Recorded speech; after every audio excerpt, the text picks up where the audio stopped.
দুর্ঘটনা থেকে বেঁচে গেলেও হাসপাতালে গিয়ে শেষ রক্ষা আর হলো না। আবারও ভুল চিকিৎসায় মৃত্যু হলো এক স্কুল পড়ুয়া ছাত্রের। মৃতের পরিবার এমনটাই অভিযোগ করেছেন।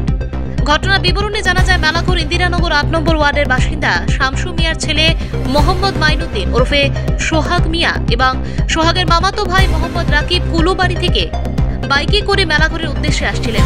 যেমাত্র বর্তলী ল্যাংটা দরগার কাছে আসেন, তখন অপর দিক থেকে একটি বাস গাড়ি রং সাইডে গিয়ে তাদের বাইকে সংঘর্ষ ঘটায়।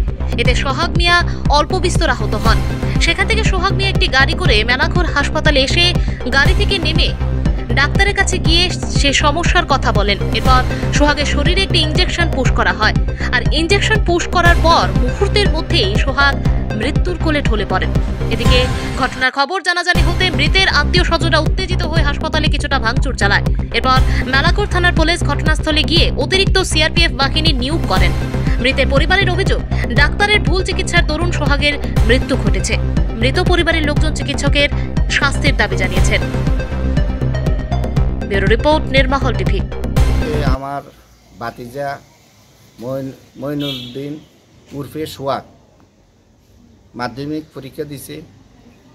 তে কুলুবাড়ি তার আত্মীয় বাড়ির থেকে বাইক নিয়ে আসার পথে মেলাঘর ইন্দিরানগর কলোনি এবং ল্যাংটা দরকার মাঝখানে একটা বাসের থেকে বাঁচার জন্য একটা বাসের সাথে তার মানে একটা সংঘর্ষ হয়ে গেছে। এমন অবস্থাতেই মানে সাইড কেটে গেছে। পড়ার পরেতেই সঙ্গে সঙ্গে তারে মেলাঘর হসপিটালে আনছে। আনার পরে তো অবস্থা আইছে, সুস্থ অবস্থা আসার পরে ডাক্তারবাবুরা মানে হাইটটা মানে হসপিটালে ঢুকছে। ঢুকার পরে তারা যাওয়ার পরে ডাক্তারবাবুরা তার একটা ইঞ্জেকশন দিছে। তার ভুল চিকিৎসা তার উপরে হয়েছে। ইঞ্জেকশন দেওয়ার কতক্ষণ পরে সে তার মৃত্যুবরণ করছে এবং ডাক্তারের পুরো নেগলিজেন্ট এখানে দেখাইছে যে তার মানে ভুল চিকিৎসা মানে সে এখানে মারা গেছে। আর এই ঘটনার মানে প্রত্যক্ষ দোষীরা দেখছে যে সে ঘটনার পরও মানে বাঁচার জন্য সে হসপিটালে নিজে অন্য গাড়ি দিয়া মানে গিয়েছিল। যাওয়ার পরও সেখানে ডাক্তারের কারণে আজকে কিন্তু আমার এই ভাতিজা মারা গেছে।